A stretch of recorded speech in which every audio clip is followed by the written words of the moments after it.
ਇਹੋ ਸੰਸਾਰ ਵੇਖਣਾ ਰਹਿਣ न को पहिया रे सूधे सूधे रेग चलो तुम ना तरकू तका दवई है रे बारे बूढ़े तरने भैया सब हूँ जम लै जहिया रे मानस बपरा मूसा कीनो नीच बिलैया खई है रे तनवंता और निर्तन मने ताकि कछु न कानी रे राजा प्रजा सम कर माने ऐसो काल बढ़ानी रे हर के सेवक जो हर पाए तिन की कथा निरारी रे आवे न जाहे न कबहू मरते पार ब्रह्म संगारी रे। वाहिगुरु जी का खालसा वाहिगुरु जी की फतेह। साहिब श्री गुरु ग्रंथ साहिब जी की हजूरी में जुड़े बैठे सतगुरु जी का अपना आपा गुरु खालसा साध संगत जीओ, जीवन का सफर परिवार च रहने वाले ग्रस्त जीवन च जिउण वाले बचपन जवानी बुढ़ापा ते अल्टीमेट ट्रूथ दुनिया तो तुर जाना, ये सारी कहानी खास किस्म के मौक़िਆਂ ते इस किस्म के मौक़िਆਂ ते असीं दोहराते हैं क्योंकि ये साडी हर एक दी कहानी है। कुछ का समा बीत गया, कुछ बीत रहा है, कुछ बीत जाएगा। गुरु तेग बहादुर साहब ने इसनूं बयानदियां है क्या कि देखो दुनिया के अंदर एक मिरेकल है, एक आश्चर्य है, एक अड़ौनी है। साधो रचना राम बनाई, एक बिंस है, एक अस्थिर मान है, अचरज लख्यो न जाए। ये सरप्राइज एलिमेंट की है दुनिया दे विच कि एक क्रिएशन सारी रब ने की है। राम रमया होया जिन्हें क्रिएशन की उहदे चों ओमनी प्रेजेंट है, उस दे विच बैठ गया। उन्हें एक क्रिएशन करके असीं पढ़ते हैं कि नानक सच्चे की साची कार, उसने क्रिएट किया है, वो जिनसिया वो खुश है और एक एलिमेंट इस उस रब ने रख दिता है।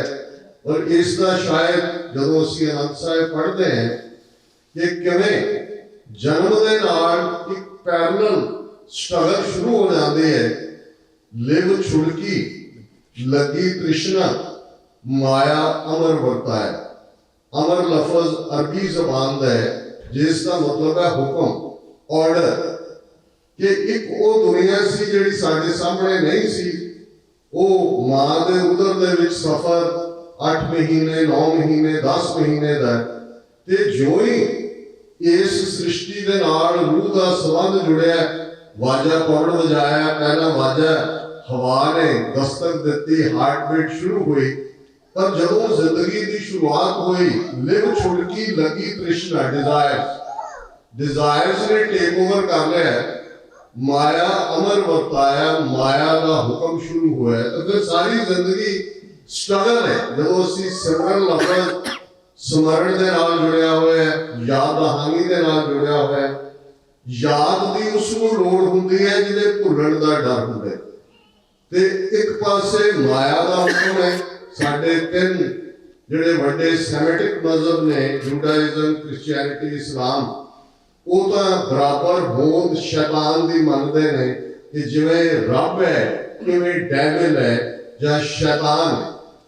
पर असी गुरमत के फलसफे दे विच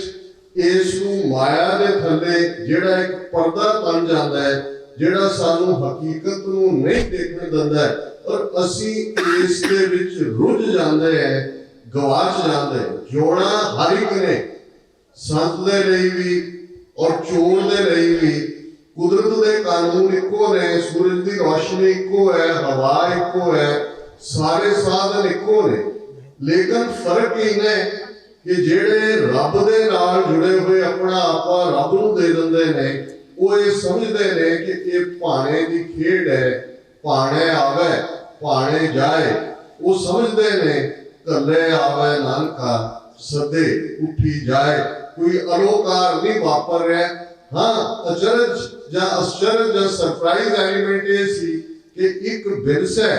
ਇੱਕ ਅਸਥਿਰ ਮਨ ਹੈ ਕਿ ਇੱਕ ਜਾ ਰਿਹਾ ਹੈ, ਅਸੀਂ ਕੋਲ ਖੜੇ ਹੈ, ਅਸੀਂ ਕ੍ਰੀਮੇਟੋਰੀਅਮ 'ਚ ਪਹੁੰਚਦੇ ਹਾਂ, ਅਸੀਂ ਸ਼ੋਕ ਸਭਾਵਾਂ 'ਚ ਜਾਂਦੇ ਹਾਂ, ਉਦੋਂ ਪਲ ਦੀ ਪਲ ਲੱਗ ਰਿਹਾ ਹੁੰਦਾ ਹੈ ਕਿ ਭਾਈ ਅੱਛਾ ਅਲਟੀਮੇਟ ਇਹ ਹੈ, ਇਹ ਇੰਨਾ ਐਕਟਿਵ ਇੰਨਾ ਅਲਰਟ ਬੰਦਾ ਜੀ ਬਕਸੇ 'ਚ ਪਿਆ ਬਸ ਸਵਿਚ ਦਬ ਦਿੱਤਾ ਕਹਾਣੀ ਖਤਮ ਹੋ ਗਈ। पर जो ही ਅਸੀਂ ਉਸ ਸਾਰੇ ਐਟਮੋਸਫੀਅਰ ਤੋਂ ਬਾਹਰ ਨਿਕਲਦੇ ਹਾਂ ਤੇ ਮਾਇਆ ਅਮਰ ਵਰਤਾਇਆ ਫਿਰ ਉਹੀ ਸ਼ੁਰੂ ਹੋ ਜਾਂਦੀ ਹੈ ਡਿਜ਼ਾਇਰਸ ਦੀ ਦੌੜ, ਇੱਛਾਵਾਂ ਦੀ ਦੌੜ, ਜੈਲਸੀਜ਼ ਔਰ ਜੋ ਵੀ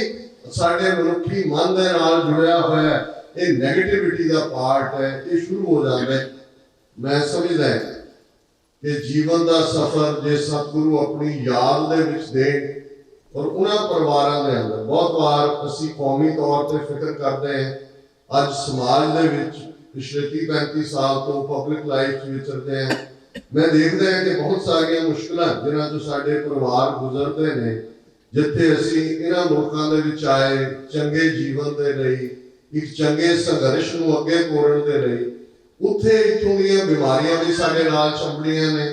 ਔਰ ਜਿਨ੍ਹਾਂ 'ਚ ਸਾਡੇ ਪਰਿਵਾਰਾਂ ਦਾ ਟੁੱਟਣਾ ਤੇ ਜਾਂ ਪਰਿਵਾਰਾਂ 'ਚ ਹੁੰਦਿਆਂ ਵੀ ਪਰਿਵਾਰਾਂ ਦੇ ਵਿੱਚ ਰਹਿੰਦਿਆਂ ਵੀ ਉਸ ਬੌਂਡ ਦਾ ਨਾ ਹੋਣਾ ਔਰ ਇਹ ਇੱਕ ਵੱਡਾ ਕਾਰਨ ਹੈ ਜਿਹਨੂੰ ਅਸੀਂ ਇੰਡੀਵਿਜੂਅਲਿਜ਼ਮ ਕਹਿੰਦੇ ਹਾਂ ਕਿ ਇੰਡੀਵਿਜੂਅਲਿਜ਼ਮ ਨੇ ਸਾਨੂੰ ਟੇਕ ਓਵਰ ਕੀਤਾ ਹੋਇਆ ਹੈ ਮਾਈ ਮਾਈ ਮਾਈ ਮਾਈ ਇਹਦੇ ਦੁਆਲੇ ਸਾਡਾ ਸਭ ਕੁਝ ਘੁੰਮਦਾ ਹੈ ਤੇ ਜਦੋਂ ਅਸੀਂ ਪਰਿਵਾਰਾਂ ਦੀ ਗੱਲ ਕਰਦੇ ਹਾਂ ਵੀਰ ਸਾਡੇ ਵੱਡੇ ਸਰ ਦਲਜੀਤ ਸਿੰਘ ਜੀ ਜਿਨ੍ਹਾਂ ਨੇ ਸਾਨੂੰ ਵਿਛੋੜਾ ਦਿੱਤਾ ਹੈ ਅਸੀਂ ਸਾਰੇ ਉਹਨਾਂ ਦੀ ਯਾਦ ਦੇ ਵਿੱਚ ਇਕੱਠੇ ਹੋਏ ਲੇਕਿਨ ਇੱਕ ਗੱਲ ਜਿਹੜੀ ਮੈਂ ਅੱਜ ਵੀ ਮਹਿਸੂਸ ਕਰਦਾ ਇਹ ਸਾਰੇ ਸਮੇਂ ਦੇ ਵਿੱਚ ਕੀਤੀ ਕਿ ਜਦੋਂ ਅਸੀਂ ਫੇਲਿਅਰਸ ਦੇਖਦੇ ਹਾਂ ਸਮਾਜ ਦੇ ਤੇ ਬਹੁਤ ਵਾਰ ਅਸੀਂ ਇਹ ਵੀ ਸ਼ਿਕਾਇਤ ਕਰਦੇ ਹਾਂ ਧਰਮ ਪ੍ਰਚਾਰ ਦੇ ਨੁਕਤਾ ਨਿਗਾਹ ਤੋਂ ਸਾਡੇ ਬੱਚੇ ਬੱਚੀਆਂ ਸਿੱਖੀ ਨਾਲ ਜੁੜੇ ਰਹਿਣ ਤੇ ਫਿਰ ਇੱਕ ਗੱਲ ਦੇ ਉੱਤੇ ਫੋਕਸ ਰਹੇ ਕਿ ਪਹਿਲੀ ਤੇ ਅਖੀਰਲੀ ਨਰਸਰੀ ਸਕੂਲ ਜਿੱਥੇ ਕਿ ਸਾਡਾ ਥਾਟ ਪਰਪੱਕ ਹੁੰਦਾ ਹੈ ਸਾਡਾ ਵੈਲਿਊ ਸਿਸਟਮ ਘੜਿਆ ਜਾਂਦਾ ਹੈ ਸਿੱਖੀ ਵੈਲਿਊਜ਼ ਘੜੀਆਂ ਜਾਂਦੀਆਂ ਨੇ ਉਹ ਗ੍ਰਸਤ ਜੀਵਨ ਹੈ ਉਹ ਪਰਿਵਾਰਕ ਢਾਂਚਾ ਹੈ ਜਿਹਨਾਂ ਪਰਿਵਾਰਾਂ ਦੇ ਅੰਦਰ ਆਪਸ ਦੇ ਵਿੱਚ ਸਹਿਚਾਰ ਹੈ ਪਿਆਰ ਹੈ ਅੱਜ ਸਾਂਝੇ ਪਰਿਵਾਰ ਟੁੱਟ ਰਹੇ ਨੇ ਅਸੀਂ ਆਪੋ ਆਪਣੀ ਦੌੜ 'ਚ ਸ਼ਾਮਲ ਹੈ ਥੋੜੀਆਂ ਬਹੁਤ ਨੈਗੇਟਿਵਿਟੀਜ਼ ਵੀ ਹੋਣਗੀਆਂ ਪਰ ਕੁੱਲ ਮਿਲਾ ਕੇ ਹਰ ਮੁਸੀਬਤ ਮੁਸ਼ਕਲ ਦੇ ਵਿੱਚ ਜਿਹੜੇ ਪਰਿਵਾਰ ਇਕੱਠੇ ਰਹੇ ਨੇ ਉਹਨਾਂ ਨੇ ਹੀ ਕਾਮਯਾਬੀ ਦੇਖੀ ਹੈ ਉਹਨਾਂ ਦੇ ਬੱਚੇ ਬੱਚੀਆਂ ਦੇ ਅੰਦਰ ਹਰ ਉਹ ਅਹਿਸਾਸ ਜਿਹੜਾ ਕਿ ਇਨਸਾਨ ਦੇ ਅੰਦਰ ਹੋਣਾ ਚਾਹੀਦਾ ਹੈ ਉਹਨਾਂ ਪਰਿਵਾਰਾਂ ਚੋਂ ਨਿਕਲਦਾ ਹੈ ਪਰ ਮੈਂ ਕਦੇ ਵੀ ਮੈਨੂੰ ਚੰਗਾ ਨਹੀਂ ਲੱਗਦਾ ਆਪਣੇ ਬਾਰੇ ਜਾਂ ਆਪਣੇ ਪਰਿਵਾਰ ਬਾਰੇ ਗੱਲ ਕਰਦੇ ਪਰ ਇਸ ਕੋਈ ਸ਼ੱਕ ਨਹੀਂ ਹੈ ਕਿ ਕਿਰਤ ਕਮਾਈ ਦੇ ਨਾਲ ਜਿਨ੍ਹਾਂ ਘਰਾਂ ਦੇ ਵਿੱਚ ਉਹ ਕਿਰਤ ਕਮਾਈ ਨਾਲ ਬੱਚੇ ਬੱਚੀਆਂ ਪਾਲੇ ਜਾਂਦੇ ਨੇ ਜਿਨ੍ਹਾਂ ਘਰਾਂ ਦੇ ਵਿੱਚ ਮਾਤਾਵਾਂ ਜਪਜੀ ਦਾ ਪਾਠ ਕਰਦਿਆਂ ਆਟਾ ਗੁੰਨਦੀਆਂ ਨੇ ਬੱਚਿਆਂ ਨੂੰ ਸਕੂਲੇ ਤੋਰਦੀਆਂ ਨੇ 5-6 ਸਾਲ ਦੀ ਉਮਰ 'ਚ ਇਹ ਜ਼ਰੂਰੀ ਹੁੰਦਾ ਸੀ ਕਿ ਹਰ ਗੁਰਸਿੱਖ ਆਪਣੇ ਬੱਚੇ ਬੱਚੀ ਨੂੰ ਗੁਰਮੁਖੀ ਅੱਖਰ ਪੜ੍ਹਾਏ ਅੱਜ ਸਾਡੀ ਸ਼ਿਕਾਇਤ ਹੁੰਦੀ ਹੈ ਜੀ ਪਬਲਿਕ ਸਕੂਲਾਂ 'ਚ ਦੂਜੇ ਪੰਜਾਬੀ ਗਾਇਬ ਹੈ ਪਰ ਇਹ ਘਰਾਂ ਦੇ ਵਿੱਚ ਹੁੰਦਾ ਸੀ ਇਹ ਲਾਜ਼ਮ ਸੀ ਤੁਸੀਂ ਰਹਿਬਰਾਮੇ ਦੇਖੋਗੇ ਕਿ ਗੁਰਮੁਖੀ ਅੱਖਰ ਪੜ੍ਹਾਉਣਾ ਜੋ ਨਾ ਪੜ੍ਹਾਏ ਉਹ ਤਨਖਾਹੀ ਹੈ ਹੁਣ ਇਹ ਸਾਰਾ ਵੈਲਿਊ ਸਿਸਟਮ ਘਰਾਂ 'ਚ ਸੀ ਸ਼ਾਮ ਨੂੰ ਪਰਿਵਾਰ ਬੈਠ ਕੇ ਰਹਿ ਰਾਸ ਦਾ ਪਾਠ ਕਰਦਾ ਹੈ ਹਰ ਦੁੱਖ ਸੁੱਖ ਦੇ ਵਿੱਚ ਗੁਰੂ ਦੀ ਤੁਸੀਂ ਉਹ ਆਸਰਾ ਤੱਕਦੇ ਹੋ ਉਸ ਵੈਲਿਊ ਸਿਸਟਮ ਚੋਂ ਹੀ ਔਰ ਜੇ ਪਰਿਵਾਰ 'ਚ ਕੋਈ ਮੁਸ਼ਕਲ ਆਉਂਦੀ ਹੈ ਜੇ ਟੁਗੈਦਰਨੈਸ ਹੈ ਤਾਂ ਉਹਨੂੰ ਤੁਸੀਂ ਫੇਸ ਕਰਦੇ ਹੋ ਔਰ ਮੈਂ ਇਹ ਮਹਿਸੂਸ ਕਰਦਾ ਕਿ ਸਾਡੇ ਵੱਡੇ ਭਾਈ ਸਾਹਿਬ ਸਰ ਦਲਜੀਤ ਸਿੰਘ ਹੋਰਾਂ ਨੇ ਜਿਹੜੇ ਇੱਕ ਸਫਲ ਇੰਜੀਨੀਅਰ ਸਨ ਪ੍ਰੋਫੈਸ਼ਨ ਵੱਲੋਂ ਬੜੀ ਕਾਮਯਾਬੀ ਨਾਲ ਇਮਾਨਦਾਰੀ ਦੇ ਨਾਲ ਉਹਨਾਂ ਨੇ ਹਾਈਐਸਟ ਅਹੁਦਾ state the as a chief engineer ਲਿਆ ਔਰ ਉਹਨਾਂ ਨੇ ਉਸ ਫੀਲਡ 'ਚ ਵੀ ਆਪਣਾ ਮੁਕਾਮ ਛੱਡਿਆ ਸਿੱਖੀ ਵੈਲਿਊਜ਼ ਜੇ ਅਸੀਂ ਮਾਤਾ ਪਿਤਾ ਦੀ ਆਪਣੀ ਦੇਣ ਹੈ ਪਰ ਮੈਨੂੰ ਜਿੰਨਾ ਕਿ ਜਦੋਂ ਸਟੂਡੈਂਟ ਵੀ ਸਨ ਪੰਜਾਬ ਇੰਜੀਨੀਅਰਿੰਗ ਕਾਲਜ ਚੰਡੀਗੜ੍ਹ 'ਚ ਉਹਨਾਂ ਨੇ ਚਿੱਠੀ ਲਿਖਣੀ ਤੇ ਉਹਨਾਂ ਨੇ ਕਹਿਣਾ ਕਿ ਆਪਣਾ ਨਿਤਨੇਮ ਕਦੇ ਮਿਸ ਨਹੀਂ ਕਰਨਾ ਇੱਥੇ ਆਉਂਦਿਆਂ ਵੀ ਹਮੇਸ਼ਾ ਕਰਕੇ ਇਸ਼ਨਾਨ ਨਿਤਨੇਮ ਕਰਕੇ ਕਮਰੇ 'ਚੋਂ ਨਿਕਲਣਾ ਸੋ ਇਹ ਵੈਲਿਊਜ਼ ਉਹਦੇ 'ਚ ਕਿਸੇ ਨੂੰ ਕਹਿਣ ਦੀ ਲੋੜ ਨਹੀਂ ਹੁੰਦੀ ਉਹ ਜਿਵੇਂ ਕੋਇਨ ਬਾਈ ਕੋਇਨ ਉਹ ਚੀਜ਼ਾਂ ਤੁਹਾਡੇ ਅੰਦਰ ਭਰੀਆਂ ਜਾਂ ਭਰਦੀਆਂ ਜਾਂਦੀਆਂ ਨੇ तो बाकी एक हकीकत है कि जो आया सो चल सी, सब कोई आई बारी, वो आए, उन्होंने एक सफल जीवन जी लिया, एक पुत्र दे नाते, एक पति दे नाते, एक बाप दे नाते और एक भरा दे नाते। तो अज वो इस दुनिया में रुखसत कह गए ने। सतगुरु रहमत करन, उन्होंने रूह को अपने चरणों च निवास बख्शण। असी कलैक्टिव अरदास दे विच यकीन रखते हैं, असी इस गल फेथ रखते हैं कि भाई नो मैटर कि जिंदगी साड़ियाँ नज़रां प्रवान भी होए, पर सतगुरु जानता है। और असी यही कहते हैं कि अब की बार बख्श बंदे को मोहर न पौजन फेरा। तुसी सारे आए हो दूर दराडे हो, कोस्ट टू कोस्ट, उत्थे सिएटल को लैके और इथों तक साडे वीर न्यूयॉर्क न्यू जर्सी तो सारे 5-5 घंटे 6-6 घंटे ड्राइव करके तुसी आए हो। तुसी वड्डा परिवार हो। मैनूं कदे महसूस नहीं होया जदों मैं इस रस्ते नूं चुनिया सी, घर छड्डिया सी। ठीक है, वड्डे हमेशा तुहानूं हटकदे भी ने, रोकदे भी ने। इनिशियली किसी मापिओ नूं नहीं चंगा लगदा हुंदा जां वड्डिआं नूं कि भाई कोई पढ़िया पढ़ाया पुत्र जां धी उस पासे जाए तो कम्मा रस्ता मन्निया जाता है। और अक्सर इसकी शुरुआत बाबा गुरु नानक साहब के नाल ही हो जाती है। असीं जदों जन्म साखी अकाउंट देखिए कि मेहता कालू जी किवें सोचते हैं, लेकिन इस भी कोई शक नहीं कि जदों इस पासे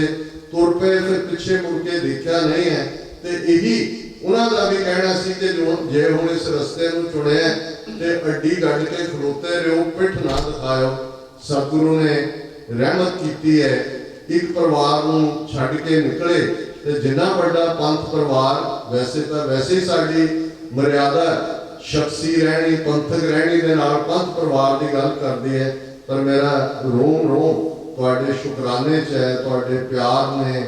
तुहाडी हिम्मत ने, तुहाडे हौसले ने इस नाचीज़ नूं जिन्ना मान दिता है, मैं कदे भी तुहाडा एक कर्जा मोड़ नहीं सकता। सतगुरु रहमत करन, किसी भी भूल चुक लई माफ़ी। वाहिगुरू जी का खालसा, वाहिगुरू जी